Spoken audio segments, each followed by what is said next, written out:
Good morning बच्चों, कैसे हो और कैसी चल रही सबकी पढ़ाई। सभी अपनी अभी पढ़ाई अच्छे से कर रहे हैं ना। मुझे तो आप सब लोगों के सारे सब्जेक्ट्स स्ट्रॉन्ग चाहिए। ऐसा नहीं कि किसी ने हिंदी की पढ़ाई करी और इंग्लिश को छोड़ दिया, किसी ने साइंस की पढ़ाई की और मैथमेटिक्स को साइड लाइन कर दिया, और सोशल स्टडीज़ वो भी बहुत इम्पॉर्टेंट है। तो आप सब बच्चे ठीक से पढ़ाई करें, मैं यही चाहता हूँ और मैं आपकी मदद करने के लिए आया हूँ। मेरा नाम है संतोष कुमार और मैं सीनियर एजुकेटर हूँ न्यू एज कोचिंग का। So today I am going to discuss a new chapter for you and this is chapter number 10, lesson number 10, and the title of the story is bamboo करी।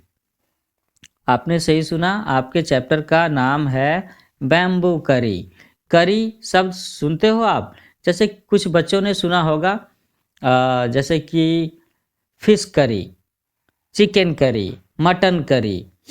तो ये सारी recipe है ना, खाने की चीज़ें हैं, बड़े अच्छे अच्छे प्यारे से व्यंजन हैं। और इसमें क्या होता है कि जिस चीज़ का नाम हमने फर्स्ट नेम के तौर पर लिया, जैसे कि फिश करी, तो मछली होगी और उसके साथ में उसका शोरबा होगा। और लोगों को आम तौर पर ये जो करी है, fish curry, chicken curry, mutton curry या इस तरह की और भी सारी चीज़ें हैं, वो बहुत पसंद आती हैं। तो यहाँ हम लोग पढ़ने जा रहे हैं एक और नई रेसिपी के बारे में, और ये आपके चैप्टर की स्टोरी है जिसका नाम है बैम्बू करी। बैम्बू मीन्स बाँस, एकदम बिल्कुल वही बाँस जो आपके गाँव में दिखता है, जिससे लोग मचान बनाया करते हैं, सीढ़ी बनाया करते हैं, ऊंची जगहों पर जाने के लिए लंबी लंबी सीढ़ी बनाते हैं। गांव देहात में जो घर बने होते हैं ना, उसमें भी बांस का काफ़ी इस्तेमाल होता है। कई बार तो वो छोटी छोटी तालाब या नदियों पर बांस के जरिए पुल भी बना लेते हैं। तो अब देखते हैं जरा सा वार्मर सेक्शन में क्या है। तो यहाँ लिखा है, have you ever eaten a dish made of bamboo. क्या आप सब लोगों ने कभी बांस से बना हुआ कोई डिश खाया है क्या? मैंने तो नहीं खाया, लेकिन मैं सोचता हूँ कि मुझे कभी मौका मिलेगा तो मैं एक बार टेस्ट ज़रूर करूँगा। और मैंने कहीं सुना भी है कि वो जो गांव देहात में बांस के पेड़ होते हैं, उनकी जड़ों के पास में बांस की कोंपलें निकलती हैं, जो नन्हे नन्हे पौधे होते हैं बांस के। तो सुना है उसकी कोई रेसिपी होती है। कभी मुझे पता चले तो मैं भी शेयर करूँगा। मैं इस लेक्चर के डिस्क्रिप्शन बॉक्स में भी उसकी रेसिपी शेयर कर सकता हूँ। So let's read this story and find out which part of bamboo can be cooked and eaten. तो अब हम लोग ये कहानी पढ़ते हैं और ये जानने की कोशिश करते हैं कि बांस का कौन सा हिस्सा, उसके बांस का जो पौधा है, पेड़ है, उसका कौन सा हिस्सा, उसके ऊपर का हिस्सा, नीचे का हिस्सा या बीच का जो स्टेम है, कौन सा हिस्सा कुक किया जा सकता है और खाया जा सकता है। So here is the story. One day, the mother-in-law of a Santhal bridegroom cooked a special dish for him when he visited her. तो यहाँ पर ब्राइड ग्रूम का मतलब क्या होता है? ग्रूम। ब्राइड ग्रूम का मतलब होता है दूल्हा, या आप ऐसे कह लो कि दामाद कह लो। तो एक बार ऐसा हुआ कि एक संथाली दूल्हा था। उसने वो जब अपने ससुराल में था तो उसकी मदर इन लॉ, उसकी सासू माँ ने उसके लिए एक स्पेशल डिश बनाया। और तब बनाया जब ये संथाली दामाद उसके घर पर आया हुआ था। दिस करी इज वेरी डिलीशियस, दिस करी is delicious, what is it? The mother in law pointed eight the bamboo door. तो क्या हुआ कि जब भी किसी घर में दामाद घर में आता है या उसकी बेटी का दूल्हा घर में आता है, तो लोग बड़ी खातिरदारी करते हैं, उसके लिए तरह तरह के व्यंजन बनाए जाते हैं। तो इस संथाली परिवार में भी ऐसा ही हुआ कि जब ये संथाली दूल्हा अपने ससुराल गया हुआ था तो उसकी सासू माँ ने, उसकी मदर इन लॉ ने उसके लिए काफ़ी अच्छे अच्छे व्यंजन बनाए हुए थे। तो उसमें से एक रेसिपी को वो खा करके वो बोलता है, दिस करी is delicious, very delicious, what is it? वो पूछता है कि ये कड़ी तो बहुत ही स्वादिष्ट है, ये क्या है? तो उसकी मदर इन लॉ ने उसके घर में जो बांस का दरवाज़ा था उसकी तरफ में इशारा किया हाथ से। She pointed out at the bamboo door. तो अब क्या होता है, next morning as he was about to leave, he remembered that there was no bamboo in his village.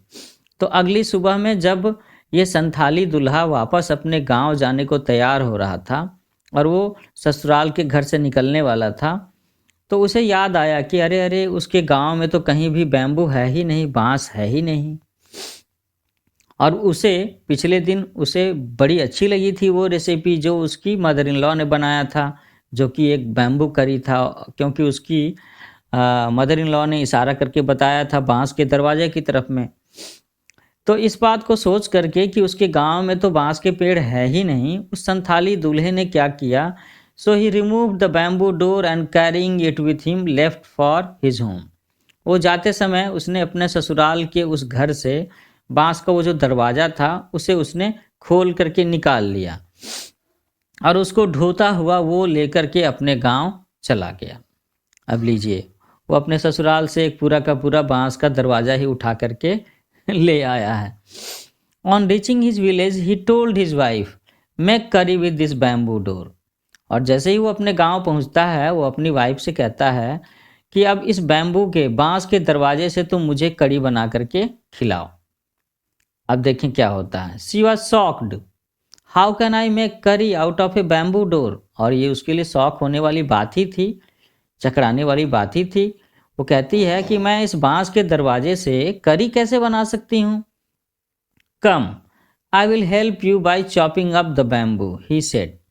तो वो जो संथाली व्यक्ति था, वो जो संथाली दूल्हा था, उसने क्या कहा कि अच्छा ठीक है, तुम मेरे पास में आओ, मैं तुम्हारी हेल्प करता हूँ।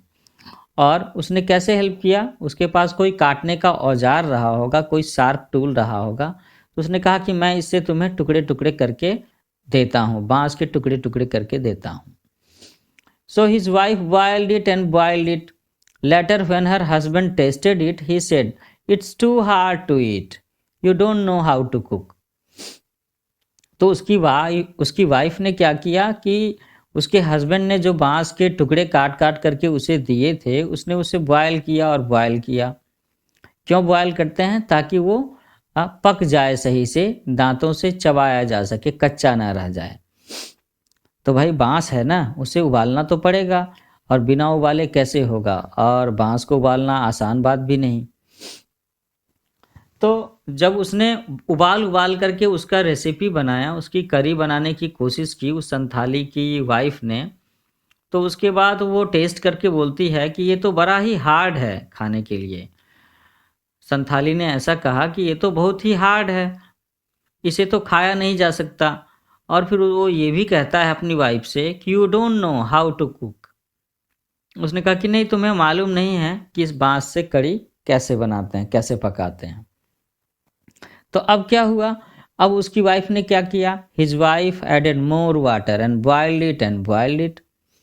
अब उसने उसमें और पानी मिलाया और उसके बाद चूल्हे पर चढ़ा करके और बॉयल किया और बॉयल किया, ताकि भाई हो सकता है अब तो ये सीज जाए, मतलब अब तो ये पक जाएगा, चबाने के लायक हो जाएगा, दांतों से खाया जा सकेगा। It's still too hard, I can't eat it. तो अब वो संथाली दूल्हा बोलता है कि अरे भाई, ये तो अभी भी इतना हार्ड है कि मैं इसे खा नहीं सकता, I can't eat it. Then in laws came to visit the young couple that evening, they all laughed at his foolishness. और ऐसा हुआ कि संयोग से बाई चांस उसी दिन उसके इन लॉज, उस संथाली के इन लॉज, मतलब उसकी मदर इन लॉ, उसके फादर इन लॉ, वो घूमते घूमते उसके घर आए, उसके शाम में उसके यहाँ पे। और जब उन्होंने ये कहानी सुनी कि ऐसे ऐसे उसने बांस के दरवाजे से काट काट करके बांस के टुकड़े दिए वाइफ को, और वाइफ ने उसे उबाल उबाल करके पकाने की, कड़ी बनाने की कोशिश की, और संथाली को वो टेस्टी नहीं लग रहा और वो चबा भी नहीं पा रहा है, तो इस बात को सुनकर के वो इसकी मूर्खता पर बहुत हंसे, बहुत हंसे। So the mother in law said, did not you know the करी was made from bamboo suit and not from A bamboo door. तो उसकी सासू माँ, उसकी मदर इन लॉ कहती है, क्या कहती है कि क्या तुम्हें मालूम नहीं है कि वो जो करी है वो कैसे बनाते हैं, उसे बैम्बू सूट से बनाते हैं, जबकि तुमने उसे बांस के दरवाजे से बनाने की कोशिश की है। और यहाँ पर आपकी ये कहानी खत्म हो जाती है। तो इसका मतलब ये है कि सचमुच में बांस की एक रेसिपी, उसकी एक करी बनाई जा सकती है। लेकिन यहाँ पर एक वर्ड है सूट। तो मैं बच्चों आप सबसे पूछना चाहूँगा, आप सब लोगों ने साइंस की पढ़ाई तो कर रहे होंगे ना, आप सब लोग थोड़ा थोड़ा तो पढ़ ही रहे होंगे। आप सब लोगों ने प्लांट्स लाइफ, प्लांट के बारे में पढ़ा है कि नहीं? Do you remember what are the parts of the plant? आपको याद है कि पौधों के अलग अलग हिस्सों के नाम क्या होते हैं?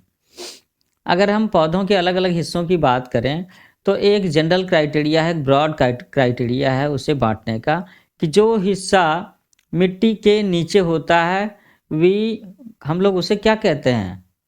हम लोग कहते हैं उसे रूट। और पौधे का जो हिस्सा जड़ से ऊपर, मिट्टी के ऊपर होता है, उसे क्या कहते हैं? That is known as soot.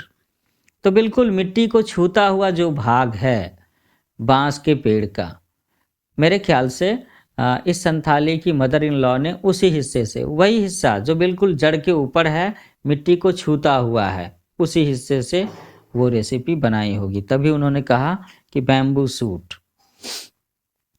तो बच्चों ये एक संथाली कहानी थी।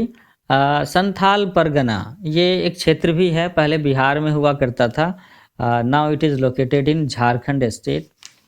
तो वहाँ पर जो संथाली लोग रहते हैं, जो थोड़े से ट्राइब्स कल्चर के हैं, थोड़े से आदिवासी संस्कृति का पालन करते हैं, उनसे संबंधित ये कहानी है। और बाकी मुझे मेरी प्रॉमिस याद है कि मैं एक रेसिपी सचमुच में ढूंढूंगा बैम्बू की, और मैं शेयर करूंगा इस लेक्चर के वीडियो के डिस्क्रिप्शन बॉक्स में, आप कभी चेक कर लेना इसे। तो एक बार फिर से हम लोग यहाँ पर इस चैप्टर में आए हुए शब्दों को देखते हैं, which are included in glossary section. So the words are bridegroom, bridegroom का मतलब होता है दूल्हा, mother in law सास, पति या पत्नी की माँ, स्पेशल तो ये तो आप सब लोग समझ ही रहे होंगे, डिलीशियस दैट इज स्वादिष्ट, पॉइंटेड इशारा करना, रिमेंबर याद किया, शॉक्ड सदमा लग जाना, स्तब्ध हो जाना, चॉपिंग चॉप करने का, चॉपर का मतलब ही होता है काटने वाला, तो चॉपिंग यहाँ पर काटने के लिए है। कपल COUPLE, कपल मीन्स जोड़ा, युगल, आमतौर पर शादीशुदा या ऐसे जो यंग लोग, दो लोग पुरुष और महिला साथ में होते हैं, उन्हें कपल कहते हैं। फुलिशनेस दैट इज मूर्खता, बेवकूफ़ी। संथाल SANTHAL, संथाल तो ये एक जनजाति है, मैंने कहा था ये एक ट्राइब जनजाति है, संथाल परगना हजारीबाग के आसपास के इलाकों में ये लोग रहते हैं। तो बच्चों कैसी लगी ये कहानी बैम्बू करी? तो आप लोग भी अपने घर पर कोशिश कर सकते हो, लेकिन ध्यान से कि ये बांस के किस हिस्से का बनाया जाता है ये तो मालूम हो गया ना। और इसे तभी बनाना है जब सचमुच में घर में बनाने को लोग एग्री हों, और आपके पास में भी एक प्रूफ हो कि हाँ सचमुच में ऐसी कोई रेसिपी होती भी है। ठीक है, कभी यूट्यूब पर ढूंढ करके भी देखेंगे और मैं शेयर करूँगा आप सब लोगों के साथ में। तो बच्चों हम लोग इस चैप्टर का, इस लेक्चर का एक फॉलोअप सेशन रखेंगे, उसमें इस चैप्टर के क्वेश्चन आंसर को सॉल्व करने में मैं आप सब लोगों की हेल्प करूँगा, गाइडलाइंस दूंगा, जो कुछ ग्रामेटिकल चीज़ें हैं वो भी चीज़ें मैं डिस्कस करूँगा। तो तब तक के लिए मेरे चैनल का नाम याद रखें, इसे लाइक करें, सब्सक्राइब करें, अपने दोस्तों में शेयर करें। इसका नाम बड़ा आसान है, न्यू एज कोचिंग, तो आप इसे ज़रूर सब्सक्राइब करें। और जल्दी ही हम लोग एक नए लेक्चर के साथ में, एक नई स्टोरी के साथ में आप सबसे फिर से मिलते हैं। तब तक के लिए टेक केयर, बाय बाय।